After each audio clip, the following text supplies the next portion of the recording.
ನಮಸ್ತೆ, ನಾನು ಸುನಂದ ಕಲಬುರ್ಗಿ, ಸಿನಿಮಾ ಹಾಗೂ ಧಾರಾವಾಹಿ ನಟಿ.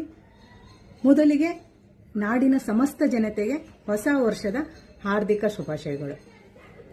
ಈಗ ನಾನೇನು ಹೇಳಕ್ ಬಂದಿದ್ದೀನಿ ಅಂದರೆ, ಪ್ರತಿ ವರ್ಷದಂತೆ ಸಂಕ್ರಾಂತಿ ಹಬ್ಬದಂದು ಅಂದರೆ ಇದೇ ತಿಂಗಳು 14, 15, 16ರಂದು ಬಾಗಲಕೋಟೆ ಜಿಲ್ಲೆಯ ಕಲಾ ಪೋಷಕರ ಮಠವೆಂದೇ ಪ್ರಸಿದ್ಧಿಯಾಗಿರುವ ಶ್ರೀ ಸಿದ್ದನಕೊಳ್ಳ ಮಠದಲ್ಲಿ ಮಠದ ಧರ್ಮಾಧಿಕಾರಿಗಳಾದ ಡಾಕ್ಟರ್ ಶ್ರೀ ಶಿವಕುಮಾರ ಸ್ವಾಮೀಜಿಯವರ ಸಾನ್ನಿಧ್ಯದಲ್ಲಿ ಹುನಗುಂದ ಶಾಸಕರಾದ ಶ್ರೀ ವಿಜಯಾನಂದ ಕಾಶಪ್ಪನವರ ಸಾರಥ್ಯದಲ್ಲಿ ಹಾಗೂ ಸಕಲ ಭಕ್ತಾದಿಗಳ ಸಮ್ಮುಖದಲ್ಲಿ ಸಿದ್ಧಶ್ರೀ ಉತ್ಸವ ಹಾಗೂ ರಾಷ್ಟ್ರೀಯ ಚಲನಚಿತ್ರೋತ್ಸವ ಕಾರ್ಯಕ್ರಮದಲ್ಲಿ ಡಾಕ್ಟರ್ ಪ್ರಭು ಗಂಜಿಯಾಳ್, ಡಾಕ್ಟರ್ ವೀರೇಶ್ ಹಂಡಗಿ, ಲೋಕೇಶ್ ವಿದ್ಯಾಧರ, ಸಂಗನಗೌಡ ಕುರುಡಗಿ, ವೀರೇಶ್ ಪುರವಂತ್ ಇವರುಗಳ ಜೊತೆ ಚಲನಚಿತ್ರಗಳ ಆಯ್ಕೆ ಸಮಿತಿಯಲ್ಲಿ ನಾನು ಕೂಡ ಇದ್ದೇನೆ.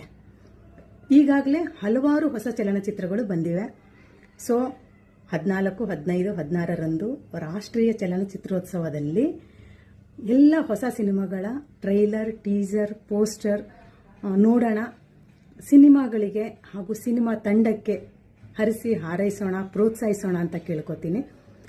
ದಯವಿಟ್ಟು ಎಲ್ಲರೂ ಕಾರ್ಯಕ್ರಮಕ್ಕೆ ಹೆಚ್ಚಿನ ಸಂಖ್ಯೆಯಲ್ಲಿ ಬಂದು ಕಾರ್ಯಕ್ರಮನ ಯಶಸ್ವಿಗೊಳಿಸಬೇಕಂತ ಕೇಳ್ಕೊತೀನಿ. ನಾವೆಲ್ಲರೂ ಬರ್ತಾ ಇದ್ದೀವಿ, ತಾವು ಕೂಡ ಬನ್ನಿ. ಧನ್ಯವಾದಗಳು.